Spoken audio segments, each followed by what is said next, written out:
Kyle Granger had never been one for dreams of buried treasure.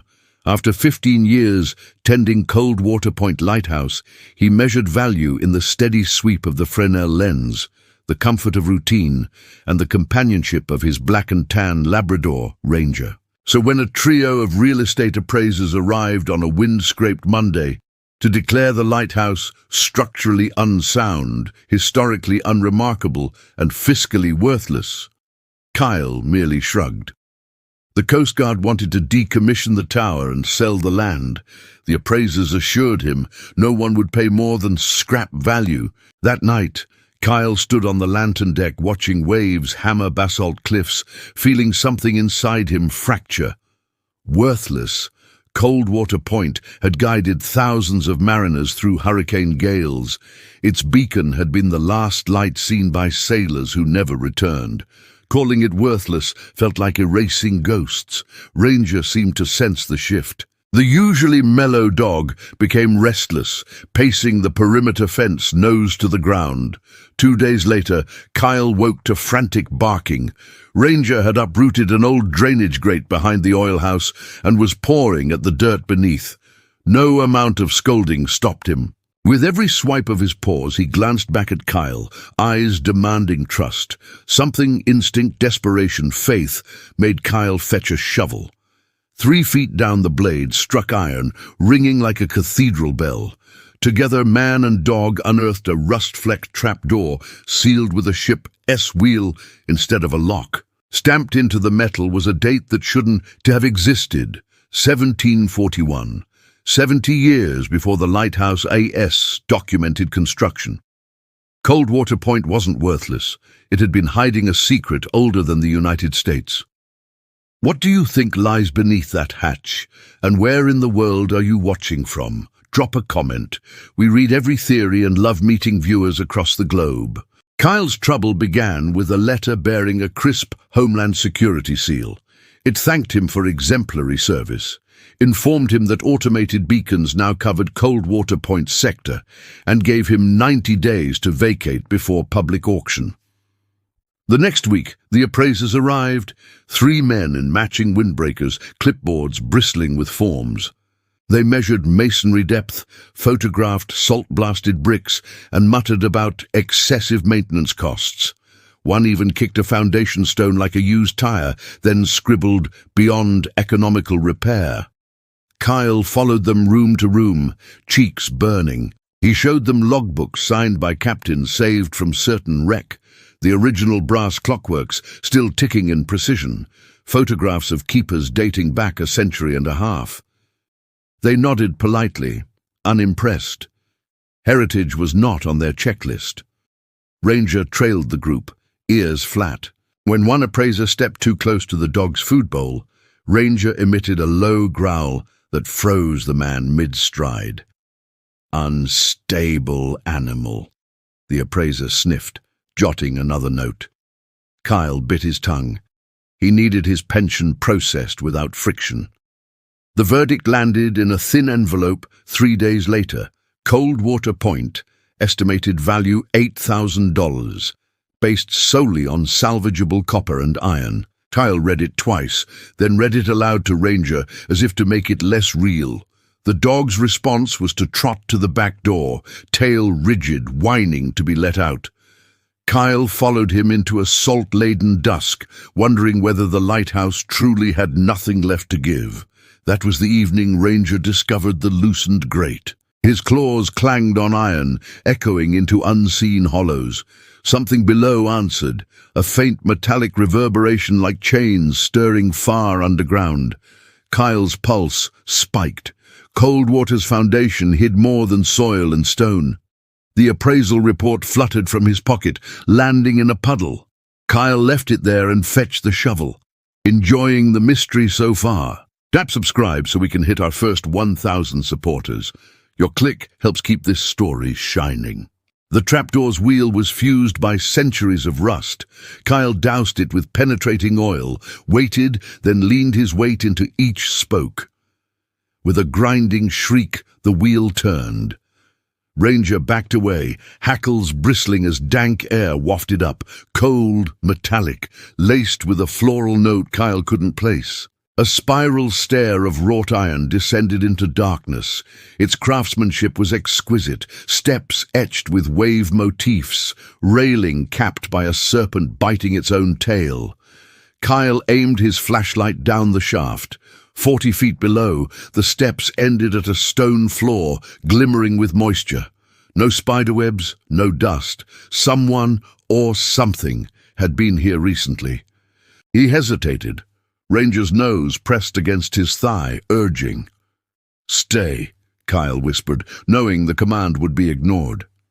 He started down. The staircase trembled under his boots, yet held firm. Halfway, his light caught carvings on the shaft wall, Latin phrases punctuated by nautical symbols, compasses, sextants, constellations. One line he recognized from seminary days: Lux in tenebris lucet, et tenebrae iam non comprehenderunt. The light shines in darkness, and the darkness has not overcome it. At the bottom, Ranger sniffed a rivulet trickling from the wall.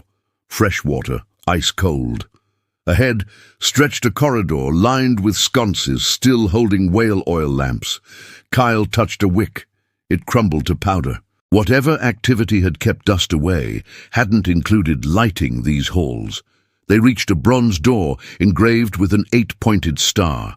A single word arced above. Custodes. Keepers. Kyle's hand shook as he pushed. The hinges whispered open, revealing a vaulted chamber. Anchored in its center was a stone pedestal supporting a crystal sphere the size of a cannonball, emitting a faint inner glow. Around it stood 7 wooden chairs, each draped with a keeper's coat, brass buttons polished to mirror shine. On the back of the nearest coat hung a nameplate, Granger, 1893. Kyle staggered. He'd been told his surname entered Lighthouse history in 1904, yet here was proof of an ancestor predating official records. Ranger circled the sphere, whining softly, as if recognizing a heartbeat within. The crystal brightened whenever Kyle stepped closer, dimmed when he retreated. Coldwater Point was worthless?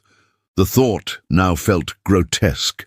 He wasn't just caretaker of a failing asset. He was heir to a lineage guarding a secret light beneath the public beacon. Kyle removed the coat bearing his name. The wool was supple, the emblem thread unraveled by time yet intact, a lighthouse flanked by crossed keys. Inside a pocket he found a journal wrapped in oilskin. The first entry, dated April 12, 1893, began, "To the next Granger who finds this, the surface light is but a signal. The true work happens below." Each page chronicled anomalies. Auroras rippling across moonless skies, compass needles spinning when the sea lay glass still, fishermen reporting bells tolling from fathoms where no ship sailed. One passage stopped Kyle cold. "Twice a century the crystal quickens. When it glows, the sea opens. Our task is to bear witness and never allow greed to guide us." The handwriting felt eerily familiar, looping G's like his grandfather's.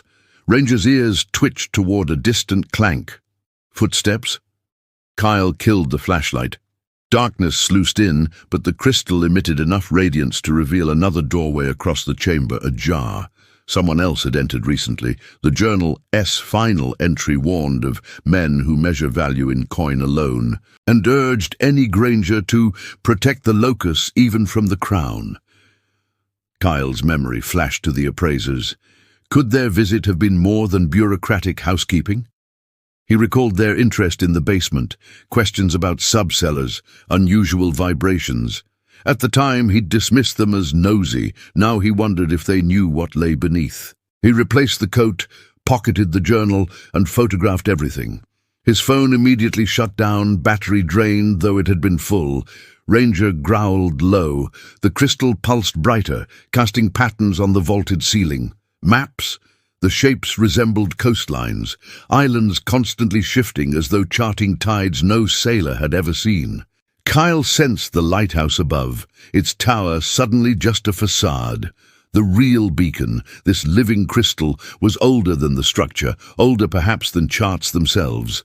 And if greedy hands claimed the property, the chamber's secrecy would end. He had 90 days, now he had maybe 90 hours. The next morning, Kyle emerged from the trapdoor at dawn, camouflaged it beneath driftwood, and tried to plan.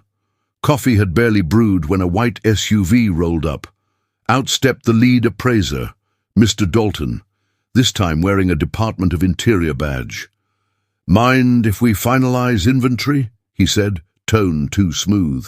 Kyle stalled him with small talk while watching Dalton's colleague, a wiry woman scanning the grounds with ground-penetrating radar. Ranger barked furiously whenever the antenna passed near the hidden hatch. Dalton frowned. "That dog's territorial." "He's faithful," Kyle corrected. Dalton produced a clipboard. "Contingency addendum. If hazardous subterranean structures are discovered, the government assumes control immediately. Any basements here?" "Just an oil cellar," Kyle lied, pulse hammering. He needed allies before the chamber was uncovered. That night he drove to town, seeking historian Maureen Ellis, Coldwater's unofficial memory keeper.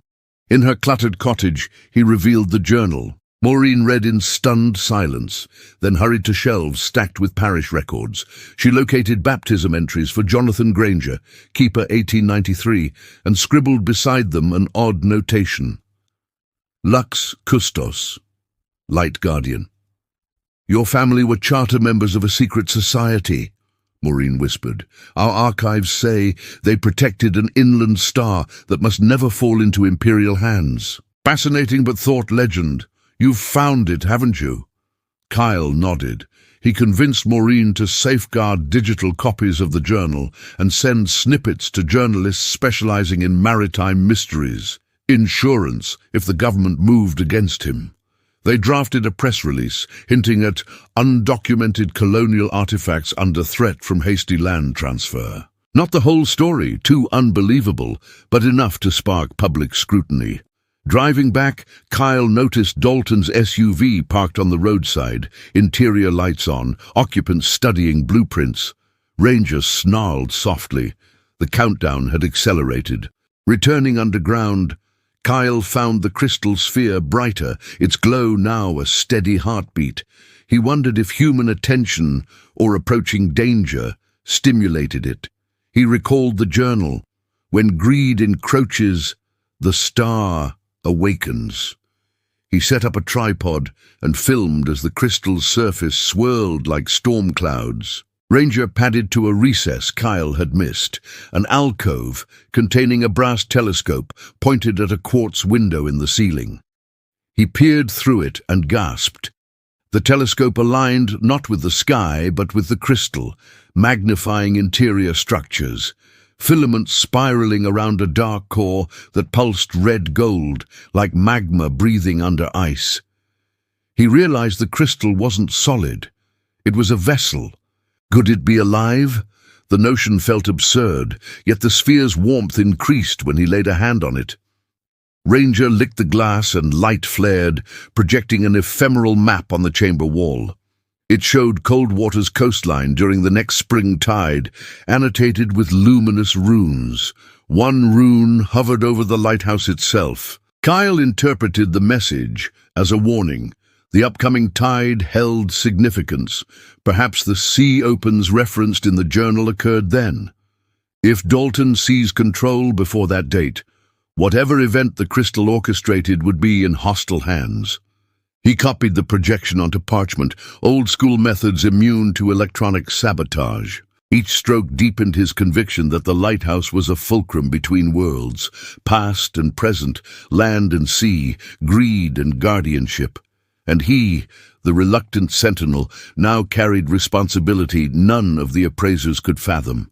Kyle convened a midnight meeting at the Fisherman's Wharf, inviting only those he trusted: Maureen, harbor pilot Luis Ortega, Coast Guard medic Jenna Ross, and retired diver Ben Ito. He revealed the map and journal excerpts. Skepticism flickered until he mentioned Dalton's radar survey. That elicited grim nods. Developers had courted the town before, promising resorts then reneging. Benito spoke first. "You're saying Coldwater's future depends on a glowing rock under your tower?" Ranger barked, as if answering yes. The absurdity melted when Kyle described the hidden surname plaque, evidence of lineages intertwined with the lighthouse. Jenna, whose ancestors crewed lifeboats stationed here, crossed herself softly. They formed a plan. Petition state preservation offices for emergency landmark status, citing potential pre-revolution structures. Barrage social media with their Save Coldwater light. Stage public tours showcasing historical artifacts Kyle could legally reveal.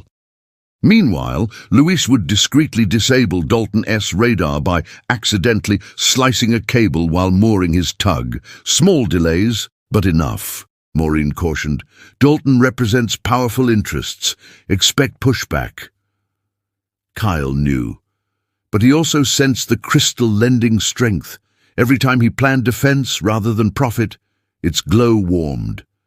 At dawn, they parted, united by purpose.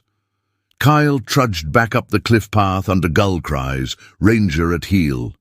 The horizon blushed pink, and for a breath, Kyle felt optimistic. Then he saw Dalton on the lantern deck, binoculars trained inland, as if scouting alternate access points. The chess match had begun in earnest. That afternoon, a lightning-quick storm rolled in, sunlit squall, wind screaming without warning. Power flickered across the compound. Kyle's backup generator kicked in, but upstairs he heard a crash. The lantern room's access hatch lay ripped from hinges. Dalton's colleague, Ms. Kincaid, stood inside, soaked, clutching a pry bar. "Emergency inspection," she said, eyes glinting. Kyle tried to block her descent, but she produced a hastily signed warrant citing public safety concerns. As she marched toward the kitchen, dangerously near the hatch, Ranger intercepted, barking alarm. Kincaid swung the pry bar. Kyle lunged, taking the blow to his shoulder. Chaos erupted. Ranger clamped onto Kincaid's sleeve, dragging her backward. She dropped the pry bar, cursed and fled, warning Kyle he'd face charges for assault and harboring a vicious animal. Shaking, Kyle secured the doors. Blood seeped from a cut on his arm. He realized the squall hadn't been natural. Radar jamming often triggered localized static storms. Dalton's team likely generated interference to justify emergency entry.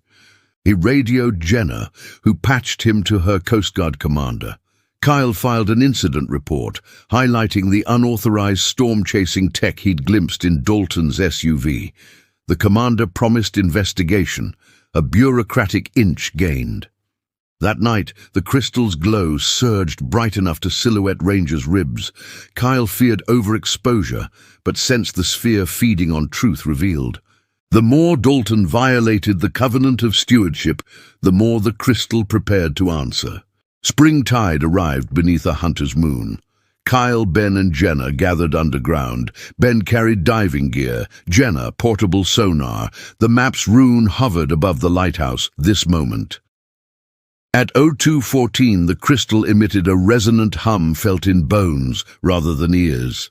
A seam opened in the chamber floor, unveiling a pool of luminescent water descending into darkness. Sea levels hadn't reached the lighthouse. This was the sea coming to it. Ben volunteered first, descending a ladder until water met his waist. He gasped. The pool wasn't salty. Jenna analyzed a sample. Salinity near zero. Impossible for coastal seawater. Whatever source fed this pool lay beneath the continental shelf, yet remained fresh. Ranger barked toward the water, but not in alarm, in welcome. Ripples formed rings. An object emerged. A rectangular casket of translucent stone, facets glowing like moonlit ice. Symbols identical to those on the crystal spiraled across its lid. Kyle's hands trembled as he and Ben hoisted it onto the floor. The lid slid aside effortlessly, revealing a bundle wrapped in oilskin. Inside, scrolls sealed with Granger wax crests and a metal tube etched to be opened only when the light is threatened. Kyle unsealed one scroll. It contained land grant deeds signed by King George II, predating American independence, gifting Coldwater Point to the custodes and their canine companions in perpetuity. Legal ammunition, proof no modern agency could ignore. The tube held a coded cipher. Maureen later determined it matched decryption keys held by the Library of Congress for colonial charters. The sea itself had delivered defense against Dalton. The pool receded, seam sealing as hum subsided. The crystal dimmed, mission complete. Ranger lay down, head on paws, eyes soft. The guardian dog's task, summon ancestral aid at need, had succeeded. Armed with deeds, Kyle and his allies filed an injunction halting the sale.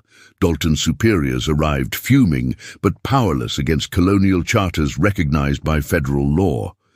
Court proceedings unfolded in a coastal courthouse, packed with reporters drawn by the Trying to Save Coldwater Light campaign. Dalton argued the deeds were forgeries, produced too conveniently. Expert historians testified otherwise. The parchment and ink analysis matched mid-18th century British materials. Jenner presented sonar logs confirming the freshwater anomaly, a geological feature meriting preservation. Maureen traced lineage documents tying Kyle and Ranger's bloodline via breeders' registers to original custodes. The judge ruled the Lighthouse, and a 200-yard radius were held in trust for perpetual guardianship, invalidating the decommission order. The audience erupted. Kyle hugged Ranger. The dog licked tears from his chin. Outside, Dalton confronted Kyle privately. "You've no idea what that crystal is worth," he hissed. Kyle replied, "Exactly why you'll never touch it." Dalton's eyes narrowed, hinting the battle might resume under darker banners, but for now, legal shields held. Weeks later, Coldwater Point bustled with respectful visitors. Historians studying colonial scrolls, geologists sampling the freshwater phenomenon, schoolchildren touring the lantern room now restored with community grants. Kyle guided tours, sharing sanitized history while guarding deeper truths. At dusk, he and Ranger descended to the chamber. The chairs were no longer draped. Jenner, Ben, Maureen, and Luis now each claimed a seat, forming a new circle of 7 keepers. They held a silent vote, Kyle as High Custos, Ranger as First Sentinel. The crystal glowed warm acknowledgement. Kyle placed a modern logbook beside the 1893 journal. His first entry, "Value cannot be appraised in dollars. It lives in light that endures storms, in dogs who hear what humans ignore, and in communities that choose guardianship over greed." He switched off his flashlight. The crystal brightened, filling the chamber with a living dawn. Far above, the public beacons swept the sea, but the real light, ancient, priceless, hidden, beat in harmony with a dog's steady heartbeat. End of script.